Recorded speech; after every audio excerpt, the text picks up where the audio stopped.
I'm standing here with a poster, war is over. We long for that day. That is the prophecy of Isaiah. Those are the words that are written on the side of the UN headquarters from a prophecy more than 2,000 years ago, given by a Jewish prophet in the Jewish homeland of Israel. But meanwhile, we're sadly facing the reality of war, the reality of terror, the reality and brutality of Islamic Jihad that has been unleashed by Hamas, a terrorist, corrupt, cynical organization against the Jewish people, and indeed against their own population. Let's talk about the Geneva Conventions. We need to get to the nitty-gritty. We need to get to the facts, because we are going to need to have answers to people who criticize Israel, to people who enable our enemies. So Israel is completely, under international law, able to carry out military operations in Gaza for self-defense. Article 28 of the Fourth Geneva Convention states that the presence of non-combatants and civilians in an area will not make that area immune from military action. The mere fact that there's civilians in Gaza, this does not prohibit or limit Israel's acts and ability to carry out targeted, strategic, military campaigns from ground, sea and air to eliminate terrorists who have just decapitated babies, raped, murdered and kidnapped women, murdered people in their homes. The acts of Hamas, they are the true war criminals in breach of Article 27 and the entire spirit of the Fourth Geneva Convention. It is enough for the Jewish people to have been murdered, to have been raped. It's enough for the enemies of Israel to be chanting in the streets of Sydney, "Gas the Jews." We do not need to be gaslit. We do not need the hypocrisy and the outrageous immorality of our enemies to come and call us the war criminals, when the clear war criminals in breach of Article 27 and the entire spirit of humanity and the entire spirit of the Fourth Geneva Convention are Hamas and their terrorist scumbags that they are. That is in breach of Article 27. Go read it. Now, there are going to be those, and I don't care what spectrum you are and what religious spectrum, whether you're Neturei Karta or Shalom Achshav, or whether you're Queers for Palestine or Black Lives Matter, or whether you're cheap, lazy vegan or whatever.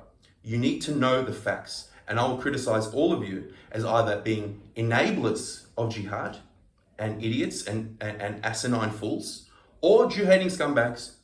You need to choose which you are, because that's what you are when you criticize Israel for doing things like limiting the flow of aid and electricity. Because Article 23C of the Fourth Geneva Convention clearly states that if supplies are going to help and enable the actions of the enemy, then they can be limited. It's up to Israel to make that decision, that very difficult decision, to limit the flow of supplies into Gaza. So that is Article 23C. I encourage you to read it. That is fully within the letter of the international law.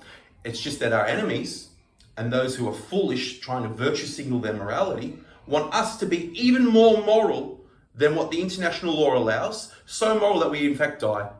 So moral that we in fact are unable to defend ourselves. So moral that we have to defend our citizens who've just been murdered mercilessly with our hands tied behind our back. This is immorality cloaked in the veil of liberalism, and we've had enough of it. Article 23C, go read it. Now, can Israel target civilian buildings or even hospitals because the cynical, terror, coward regime of Hamas keeps their headquarters under hospitals? Article 19 of the Fourth Geneva Convention, I encourage you to go read it. Go read the end of that paragraph. Article 19, if sufficient warning is given to that hospital to evacuate the wounded, and that hospital is being used for significant enemy actions, the Hamas headquarters and the storage of weapons is a significant enemy action, that can be targeted. So stop gaslighting the Jewish people that they are the war criminals. Hamas are the war criminals. Stop criticizing Israel and the IDF, which is the most moral and courageous army in the world, who are defending their citizens and going out of their way to prevent civilian casualties. Stop criticizing them, because you're getting in the way. You're getting in the way of the IDF, those on the physical front lines defending people, and those on the spiritual front lines defending people. You're getting in the way. And what people need to know, that left or right, whatever your political persuasion, if you would have been at that dance party near the Gaza border, if you would have been in the cities in kibbutzim near the Gaza border, you would have been slaughtered too. So those on the front lines, the physical front lines, and those on the spiritual front lines, we're defending all of you from this radical Islamic jihad.